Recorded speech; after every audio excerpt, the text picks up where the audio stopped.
Hello guys, अस्सलाम वालेकुम, नमस्ते, Sat Shri Akal guys. Welcome back again to our channel spontaneous reactions. Guys, मेरा नाम हसन आसर है और मैं हूँ माद तो गाइस, लतीफ। आज की जो वीडियो होने वाली वो होने वाली part 2 of point of view with Arzoo Kazmi with doctor Ishtiaq, professor Ishtiaq Ahmed Sahab. War real truth 19 of war 1965 between Pakistan and 1965 की जो वार इंडिया। हुई थी उसकी जो रियल स्टोरी है वो बताएगी। पार्ट 1 में भी काफी मजा आया हमें सुनने बहुत में। जबरदस्त लगा इश्तियाक अहमद साहब बहुत डिसेंट वे में इन्होंने स्टोरी सारी सुनाई। डेप्थ में जाके डेप्थ में जाएगा, न्यूट्रल हो गई। इसमें कुछ नहीं कहा कि पाकिस्तान जो है ना शेर था, इंडिया शेर था।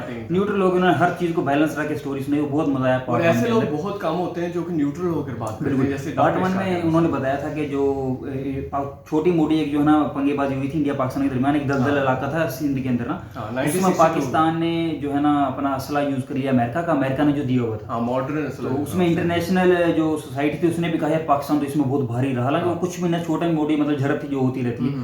तो पाकिस्तान समझा यार हमारे पास तो इतना असला है, हम तो एक्साइटेड हो गया। हाँ, हम तो डोमिनेट जा रहे हैं ना हम तो। उसलिए फिर 1965 का जो सारा प्लान बनाया, सारा जो है ना सिलसिला चला, वो पाकिस्तान की तरफ से आगाज हुआ, ये बताया गया था इनकी तरफ से। तो काफी मजे की इन्होंने उसी के साथ साथ एयर मार्शल चीफ जो थे उस टाइम के, एयरफोर्स के जो चीफ थे, उन्होंने इनकार कर दिया कि हम हिस्सा नहीं लेंगे जंग में, ये सिर्फ और सिर्फ आर्मी की जंग है। बिल्कुल दुरुस्त। और पार्ट 1 में आपको जो शुरू में ये वाकया होता है ना दलदल वाला जो एरिया की वजह से सिंध के अंदर, ये उसकी बात कर रहा है। उसमें उसने कहा था भाई एयरफोर्स इन्वॉल्व नहीं होगी, बस आपने जो करना करें।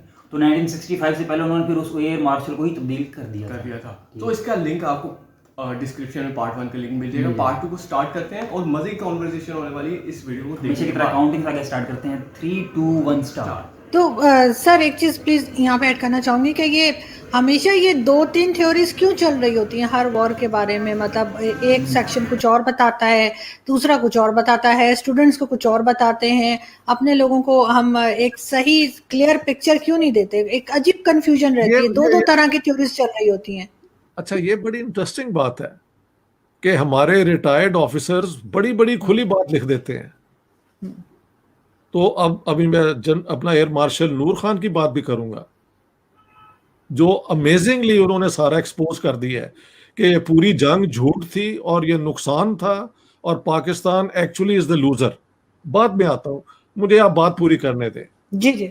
जो हमारे आर्मी जनरल्स हैं ना सीनियर, और ये मतलब अल्ताफ गौहर आईसीएस ऑफिसर, इन्होंने जो किताबें लिखी हैं उनका तो जवाब ही नहीं है।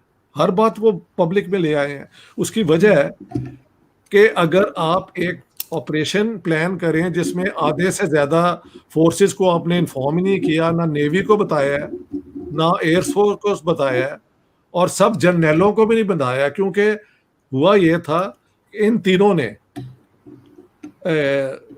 Foreign secretary Aziz Ahmed, foreign minister Zulfikar Ali Bhutto और major general Akhtar Hussain Malik, they wanted to do it alone, अपनी ग्लोरी के लिए। अब ये अपनी ग्लोरी के लिए कर रहे हैं, तो बाकी जनरल जिनको इन्होंने बताया नहीं, एयर मार्शल्स को नहीं बताया, नेवी को नहीं बताया, वो इनके साथ सिंपैथी तो नहीं ना रखेंगे। तो असल में जब आपने आर्मी में सर्व किया होता है तो फिर आप लिख भी सकते हैं। सही। मैं लिख दूं, एक आम स्टूडेंट क्लास में टीचर बता दे, उसको पकड़ के ले जाते हैं, लेकिन अपने को तो नहीं ना पकड़ सकते। ये कैसे पकड़ेंगे? इसीलिए अभी असद दुरानी ने नहीं लिखी किताबें। ये बेचारा कोई आम, तो सर केस भी तो बन गया ना उनके ऊपर। लेकिन वो केस वापस हो गया, उनकी जो वो है वो रिस्टोर हो गई है उनकी। सर सालों लगे। मिल तो गई ना वापस उनको पेंशन उनकी, और ये और वो। ये तो नहीं हुआ कि असद दुरानी को उड़ा के ले गए और मार दिया और कहीं फेंक दिया। ही स्टिल अलाइव और सारा कुछ हो रहा है। बड़ा तो सर बिकॉज वो आर्मी के थे ना, एयरफोर्स के थे, आर्मी के थे, इस वजह आईएसआई के थे। अगर आम आदमी होता, कोई जर्नलिस्ट बात करे, कोई करे, तो उसको तो गायब कर देंगे। वही तो मैं कह रहा हूँ। लेकिन जो आपने बात की थी कि ये 2-3 स्टोरीज क्यों चलती हैं, क्योंकि ये 2-3-4-5 स्टोरीज टॉप से आ रही हैं। कॉलेज करिकुलम में, यूनिवर्सिटी करिकुलम में बस वही बताया जाता है कि हमने सब कुछ जीता।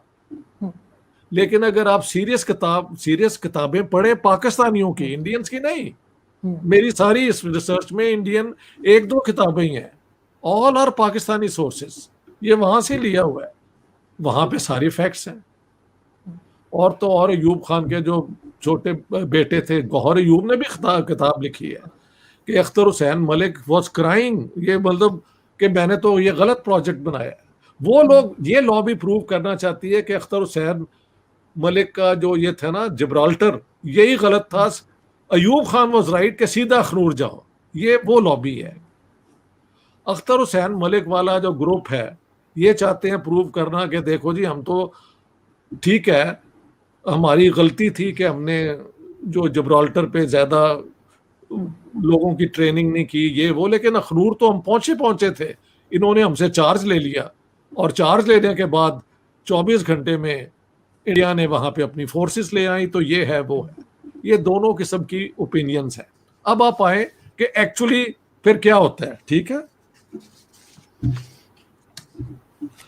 इसी दौरान में जब अयूब खान ये कश्मीर में ये सारा कुछ हो रहा था, Ayub Khan went to Swat for his holiday.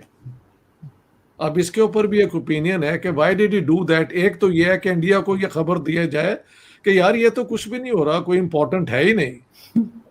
दूसरा ये है कि Ayub Khan did not want to take responsibility, he wanted to blame these three characters, Zulfikar Ali Bhutto, Aziz Ahmed and major Akhtar Hussain Malik, major general. दोनों पोजीशंस हो सकती हैं। अलबत्ता उसकी गैर हाजिरी में हुआ क्या, इनको खुली छुट्टी मिल गई, उसे कहते हैं cart blanch. when the mice is away, when the cat is away, the mice will play। तो इन तीनों को इन्होंने बेतहाशा और फजूल हरकतें उसके अंदर कर दी। मसलन आगे चलते हैं, ठीक है। तो ये जंग ऐसी हुई जो हुई भी और कोई मानता भी नहीं कि हमने कभी की है। ये तकरीबन वही है जो इन्होंने यहाँ पे की है कारगिल पे, कहा कि हमने तो जंग लड़ी कोई नहीं और बाद में निशारे हैदर भी दे दिया। ये हमारा character is impossible to understand, क्योंकि डिक्लेयर्ड वॉर तो नहीं है ना इंडिया के ऊपर कि हम आ रहे हैं। अच्छा, एक और बात है, और कहते भी हैं कि जी हम नूरजहां के तरानों की वजह से जीत गए। सुने मेरी बात, let's come to the serious parts of it. एक और बात, अयूब खान ने कहा, और ये अख्तर हुसैन मलिक ने एक खत लिखा है अपने भाई को, वो भी लेफ्टिनेंट जनरल थे, वो खत भी मैंने किताब के अंदर दे दिया है, जिसमें उन्होंने ये इल्ज़ाम लगाया है कि ये भुट्टो साहब सबको कहते रहे जी मैंने इंटरनेशनल लॉ पढ़ी हुई है, कश्मीर के अंदर अगर हम ये एडवांस कर रहे हैं तो ये तो इंटरनेशनल बॉर्डर नहीं है, ये तो कश्मीर का डिस्प्यूटेड बॉर्डर है, लिहाजा इंडिया कभी हमें इंटरनेशनल बॉर्डर पे तंग नहीं कर सकता, कश्मीर में जो वो करना चाहें कर लें। अख्तर हुसैन मलिक सेज कि ये it's a very foolish thing, अगर मैं आपके गले पे जाऊंगा तो आप मेरे पेट के अंदर छुरी मारेंगे ना, आप ये कहेंगे ठीक है जी आप गले को तो मेरी छुरी मार दे लेकिन I will abide by the rules.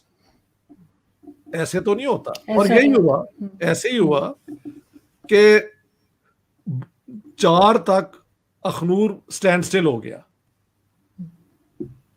6 की रात को या 6 की सुबह को इंडियंस ने फौजें लाहौर की तरफ भेज दी और सियालकोट की तरफ।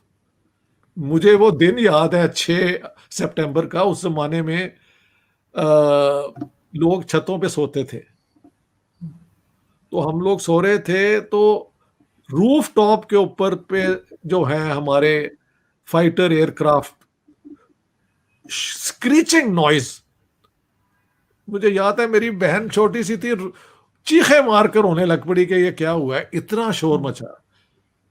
तो हमारी फिर एयरफोर्स जा रही थी towards the Indian border, Lahore के तो सामने बॉर्डर है ना, and we were at war with India.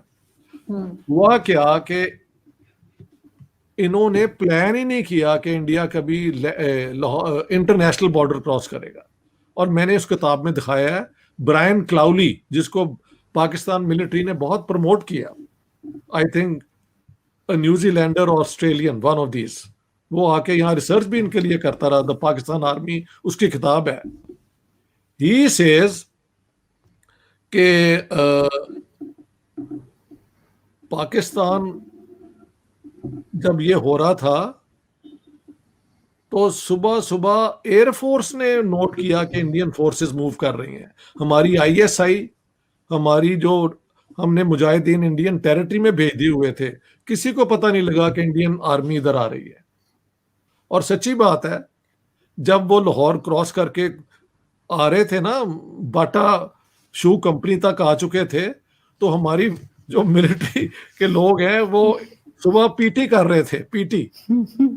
वो तो एयरफोर्स से फोन आया मेजर जनरल सरफराज मलिक को, मेरे ख्याल ये नाम था उनका, कि सर ये तो जंग हो गई है, खुदा दा खौफ करो, कुछ करो जाके। उसके बाद ये लड़े हैं और खूब लड़े हैं, इसमें कोई शक नहीं। यानी उनकी इंडिविजुअल रेजिस्टेंस, जब आपके मुल्क पे कोई हमला करता है तो then you fight like a tiger, आप कहना चाहिए। इंडिया ने क्या गलती की भाई? आप एडवांस कर रहे हैं, आप एडवांस करते जाएं। उन्हें ख्याल हुआ कि यार ये तो यहाँ पे है ही कोई नहीं, तो ये तो नहीं है कि हमें अंदर आने से जा रहे हैं और बीच में से घेरा डाल के हमें उड़ा दें। वो उस शक के अंदर आके रुक गए, कोल्ड फीट उन्हें हो गए। आप कभी लाहौर तो गई होगी ना? जी जी, बहुत बार। शालामार बाग तक वो आ गया, उनका ओपी जो होता है, जो फ्रंट ऑब्जर्वेशन पोस्ट, मोटरसाइकिल पे आके वहां से वापस गया। अगर ये लोग अपनी फोर्सेस ले आते, वो जो बीआरबी कैनाल है क्रॉस कर लेते, तो पाकिस्तान के लिए बड़ी मुसीबत हो जाती। उनके जो जनरल थे, महल राजेंद्र, क्या नाम था उसका, ही गॉट कोल्ड फीट कि नहीं नहीं, ये हो ही नहीं सकता कि पाकिस्तानी हमें अंदर आने दे रहे हैं। तो ऐसे वो जंग फिर वहां पे बीआरबी कैनाल पे ही हुई और घमसान की हुई, और ये हुआ। हमने थोड़ी सी ब्रेक थ्रू करके खेमकरन, एक छोटी सी जगह है, वो कैप्चर कर ली। उसके बाद अजीज अहमद ने कहा कि जी मिलियंस ऑफ लीफलेट छुपवाएं और सिखों के ऊपर फेंकें कि हम आ रहे हैं आपको आजाद कराने के लिए, आपसे हमारी कोई जंग नहीं है। लेकिन हुआ क्या कि इंडियंस ने जो है ना, वो बीआरबी कैनाल या जो भी कैनाल थी उसको ब्रेक कर दिया, तो वो सारा पानी आ गया और हमारे टैंक वहां पे रुक गए। और जब टैंक वहां रुक गए तो they are like sitting ducks. Sitting duck का एक्सप्रेशन आप जानती हैं कि वो मूव नहीं कर सकती, वो एम आपका। तो उन्होंने मार मार के पाकिस्तानी फिर टैंक उड़ाए हैं। हमने सियालकोट के अंदर जब टैंक फाइट हुई है तो कहा जाता है बहुत अच्छा लड़े हैं लैंड के ऊपर, लेकिन यहां पे हम फंस गए। स्टोरी क्या? बाय द 8th 6 को ये इंटरनेशनल वॉर जब शुरू हो गई, by the 8th the American ने एम्बार्गो लगा दिया, no arms to India and Pakistan. Practically it meant no arms to Pakistan, क्योंकि इंडिया के आर्म्स फ्रांस से भी आते थे, कुछ रशिया से भी आते थे, कुछ इंग्लैंड से भी आते थे। हमारे सारे आर्मामेंट अमेरिकन थी। एक दूसरी बात ये, स्पेयर पार्ट्स हमारे पास कोई नहीं थे। 2 दिन तो हमारी एयरफोर्स बड़ा अच्छा लड़ी है। नूर खान नाउ राइट्स, ये डॉन के अंदर आर्टिकल छपा था, let me go to that, ठीक है, ताकि आज आप पूरी बात देख लेना। आप कहती हैं कि ये 2-3 स्टोरीज कैसे चलती हैं? बिल्कुल ठीक है। ये 2-3 स्टोरीज इसलिए चलती हैं कि जब ये बड़े लोग आर्मी के और एयरफोर्स के लिखते हैं तो इनको पकड़ना बड़ा मुश्किल है। मैं वही तो, इसीलिए सर समझ नहीं आती कि आखिर इंसान जब रिप्लाई करे तो किसी को बताए तो क्या बताए।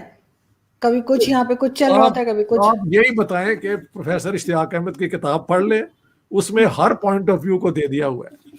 ये देखो, इसके अंदर 3 अपने चीफ ऑफ आर्मी स्टाफ को मैंने इंटरव्यू किया है, 4 आईएसआई के हेड को किया है, कई लेफ्टिनेंट जनरल को किया है, कई मेजर जनरल ब्रिगेडियर को किया है, मेजर्स को किया है।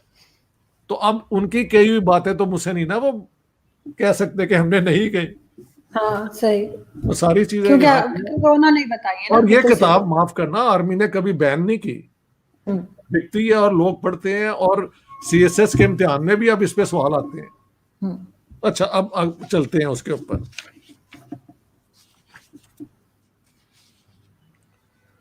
एयर मार्शल नूर खान क्या कहते हैं?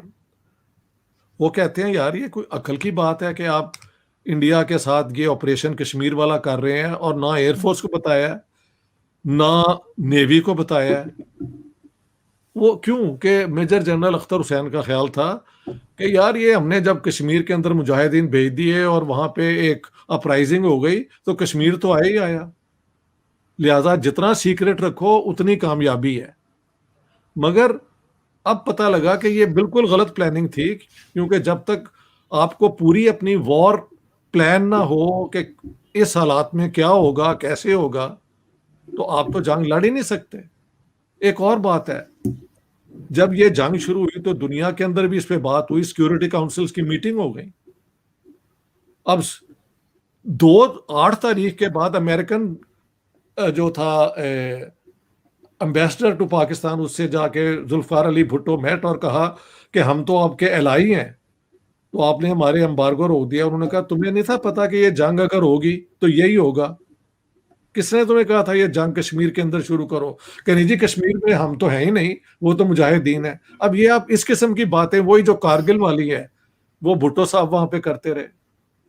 हुआ ये कि इनको एयर मार्शल असगर खान को जिन्होंने निकाला था उसके बैग करके भेजना पड़ा चाइना कि हमें कुछ आर्मामेंट भेजे जाएं, पता नहीं प्लेन्स भेजे जाएं। कहा गया लेकिन ये ना कहें डायरेक्टली हमें भेजें, आप इंडोनेशिया के जरिए भेजें। Ayub Khan did not want to offend the Americans. Bhutto साहब प्रो चाइना होना चाहते थे बट नॉट अयूब खान। खैर वहां से थोड़ी आर्मामेंट भी आ गई। चाइनीज एम्बेसडर ने कहा कि तुम गुरिल्ला वॉर शुरू कर दो। और गुरिल्ला वॉर तो वो शुरू करे ना जिसने इनकलाब करना हो, ना अयूब खान इनकलाबी। और भुट्टो साहब को तो समझ आ गई कि मेरा सारा प्लान डिजास्टर प्रूव हो रहा है। 8 तारीख के बाद they were all realizing by the hour कि इन्होंने ये बेहुदा जंग शुरू की है और कुछ भी नहीं इनको मिल रहा उसके अंदर। So guys, यहाँ पर वीडियो होती है एंड तो सबसे फनी पार्ट ये था कि इंडिया की फौज आई और यहाँ के फौजी टीटी गए। तो गाइस किसी को पार्ट 2 पता ही के नहीं अंदर ना अब स्टार्ट शुरू करते हैं। मतलब बहुत मजे की डिस्कशन हुई है, रियली जो है ना, मैं पहले भी यही कह रहा था, एंजॉय किया इस चीज को। मतलब इस तरह की मुझे यार एक नई पर्सनैलिटी मेरे सामने आई है कुछ दिनों पहले, इश्तियाक अहमद साहब। इस तरह के बंदे हैं कि यार कोई भी तनकीद नहीं करता किसी चीज़ के ऊपर। मतलब ये आपको इन बातों से ना लगा होगा कि न्यूट्रल लोग इन्होंने बात की। इन्होंने ये नहीं कहा कि यार इंडियन आर्मी जीत गई या पाकिस्तान आर्मी जीत गई। न्यूट्रल लोग जहाँ पे उन्होंने कहा यार हाँ जो जिस इलाके में पाकिस्तान अच्छा परफॉर्म किया उन्होंने बताया यार सियालकोट में अच्छा परफॉर्म किया, लेकिन लाहौर में जो उसमें उन्होंने टॉन्ट भी थोड़ा सा किया यार सिटिंग डक्स की तरह जो है ना उन्होंने पाकिस्तान के टैंक्स को कर दिया।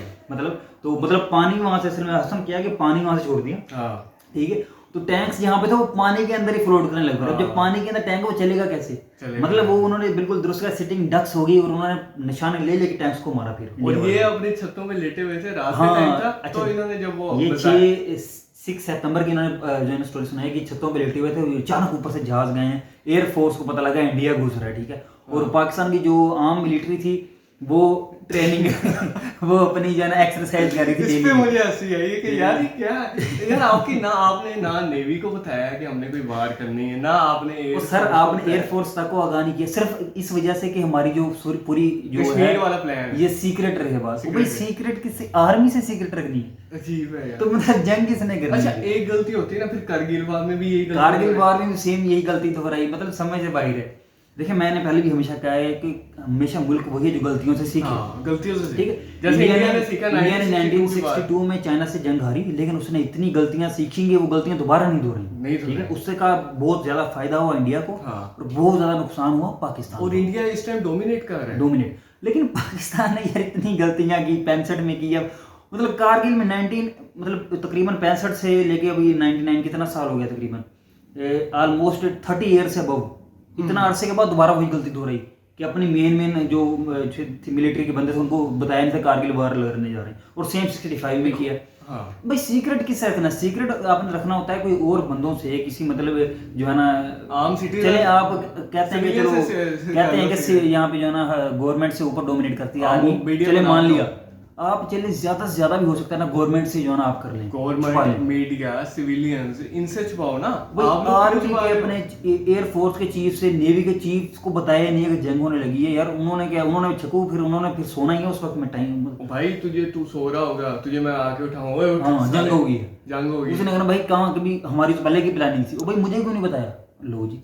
फिर वो अब भुखला जाएगा, फिर उसके बाद उससे लड़ नहीं नहीं, होगा वो ना। पैशन ही नहीं रहता यार हसन। अच्छा। मतलब अपने आप को बंदा ना फिर सुपीरियर फील नहीं करता, बंदा कहता यार इन्होंने मुझे मतलब बताना बेहतर नहीं समझा। एक एयरफोर्स का चीफ है, एक नेवी का चीफ है, उसको बता ही नहीं रहे जंग होने लगी। अच्छा, एक और गलती की है, उससे पहले मैं बता दूं, ये पार्ट सेकंड एंड हुआ है, पार्ट थर्ड भी इसका आएगा, तो आपने जरूर देखना। पार्ट 1 का लिंक आपको डिस्क्रिप्शन पार्ट 3 भी आएगा। अब चलते हैं। असल इशू पता क्या है यहाँ पे असल में हमारी तीनों फोर्सेज जो है ना बिल्कुल अलग अलग हैं। हाँ। मतलब जो एक ग्राउंड लेवल पे है जिसे हम असल आर्मी कहते हैं, ठीक है ना, जो हाँ, सारी हाँ। प्लानिंग करती है, जिन्होंने ये सारी प्लानिंग्स की थी, ठीक है, वो असल आर्मी यहाँ पे कहलाती है, जो ग्राउंड फोर्स पे लड़ती है। फिर एक है एयरफोर्स और फिर एक है नेवी। नहीं, अच्छा, इनके फिर चीफ्स जो है ना यहाँ पे अलग अलग हैं, अलग-अलग ठीक है ना। एयरफोर्स का एक अलग चीफ है, हाँ। नेवी का अलग चीफ है, और जो ग्राउंड लेवल पे आर्मी उसका अलग चीफ है। लेकिन जो आर्मी चीफ होता है ना, जो चीफ ऑफ आर्मी स्टाफ है, वो तीनों का एक हेड होता है। वो ना एयरफोर्स से बनता है, वो ना नेवी से बनता है। वो जो ग्राउंड लेवल की जो फोर्स है ना, हमेशा उसी से सिलेक्ट होता है, जो चीफ ऑफ आर्मी स्टाफ है, तीनों को कंट्रोल करता है। सबसे पहले तो इधर ही आपकी इक्वालिटी का तो यहाँ पे आप कह सकते हैं कि ज्यादा फोकस जो है वो दिया जाता है एक ग्राउंड लेवल की जो आर्मी है, जो ये आप कह सकते हैं टैंक्स वगैरह से, और जो डायरेक्ट बॉर्डर्स वगैरह पे आगे लड़ती है, उसमें एयरफोर्स और नेवी शामिल नहीं है, तो उसको ज्यादा इंपॉर्टेंस दी जाती है। तो इस वजह से शायद बताया ही नहीं एयरफोर्स को और नेवी को, हालांकि बताना फर्ज बनता था कि भाई जंग होने लगी है। आई थिंक हमारा 1948 में जब कश्मीर के साथ पाकिस्तान और इंडिया की जंग कश्मीर इशू पे हुई थी, उस टाइम भी नेवी और एयरफोर्स का जो था वो किरदार नहीं था, वो सिर्फ ग्राउंड जो समझ है भाई। अच्छा, और मजे की बात यार उन्होंने भी फनी वे में बताई कि इंडिया से एक छोटी सी गलती क्या हुई कि इंडिया ने समझा यार इतना आसान कैसे हो सकता है। मतलब इंडिया वाले आए सुबह, पूरा ग्राउंड लेवल खाली था। उन्होंने कहा ये वेलकम कह रहे हैं, क्या कह रहे हैं? उन्होंने कहा शायद ये डेंजरस वेलकम होने लगा हमारा पाकिस्तान के अंदर, कि आर्मी हमें घेर लेगी, पाकिस्तान आर्मी सराउंडिंग से, और हमें जो है ना वहीं पे घेर के तबाह कर देगी, हमें मार देगी। और वो कह रहे थे लाहौर में आके हमने चाय भी पीनी ठीक है, वो ये नहीं, उन्होंने पी लेनी थी, पी लेनी थी, बट वो टीटी है उस रूल।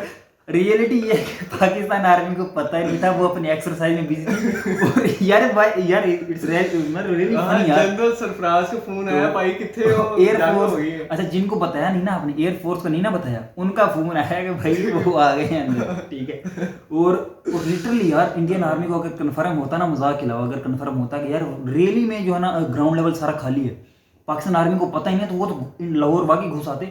और इश्ताक खान बिल्कुल दुरुस्त बताया कि वो तो यहाँ शालामार बाग के करीब से आके मोटरसाइकिल उन्होंने वापस गया, जो उनकी मतलब जो स्टाफ होगा उनका इंडियन आर्मी का, जो एक रूट मेरे ख्याल चेक कर रहा होगा जो बंदा, वो लाहौर के अंदर से होके वापस गया है। और इंडियन आर्मी बस इस जो है ना शक के अंदर रह गई है कि यार कहीं हमें कहीं ये ट्रैप ना कर लें, कहीं ये आगे से हमें घेर ना लें। अच्छा, हमारे एक और गलती जो 1948 में की थी दोबारा दोहराई। 1948 में भी चीफ मतलब उस टाइम के जो जनरल थे वो हनीमून मनाने चले गए महीने के लिए। हाँ, इस वक्त भी यही बताया गया, अयूब खान जो थे समाज चले गए अयूब खान ट्रिप सदर मनाने के लिए महीने के लिए। ये निकल गया जी ट्रिप मनाने के लिए, ट्रिप मेरा मनाने इससे कोई ताल्लुक ही नहीं है, स्ट्रेस फ्री हो मतलब गया। यार एक चीज नजर आई, जितनी जंगें हुई है ना, वो लाइट हुई है पाकिस्तान को, पाकिस्तान की तरफ से कोई प्रॉपर स्ट्रेटजी, कोई यूनिटी नजर नहीं आई। हाँ। मतलब इस तरह नजर आया कि पाकिस्तान की, जैसे मैंने पहले बताया, एयरफोर्स एक अलग इदारा, उसकी अपनी जिम्मेदारी है पाकिस्तान की जो है ना हिफाजत करना, ग्राउंड लेवल फोर्स की अलग जिम्मेदारी है, और नेवी की अलग है। मतलब आपस में कोई कोऑर्डिनेशन, कोई बॉन्ड होता है, कोई यूनिटी होती है, कुछ नजर नहीं आया यार। हमारे पाकिस्तान इंडिया और चाइना की जंग हुई है 1962 में,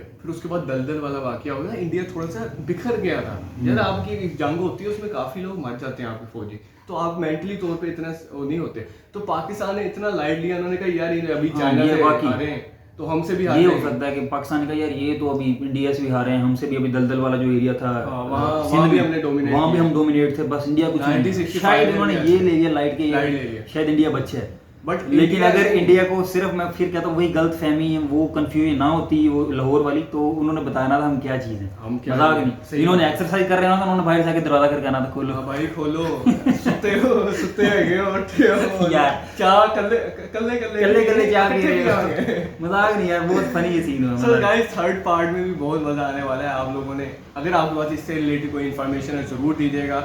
मुझे हसन आसद और अमाल लतीफ को दें इजाजत, अपना रखिए बहुत ख्याल, और बस चैनल सब्सक्राइब कर देंगे, चैनल आज मेरा पेपर भी है कर देंगे, तो उसके लिए थोड़ा सा, ठीक है ना, तो ओके, टेक केयर, खुदा हाफिज।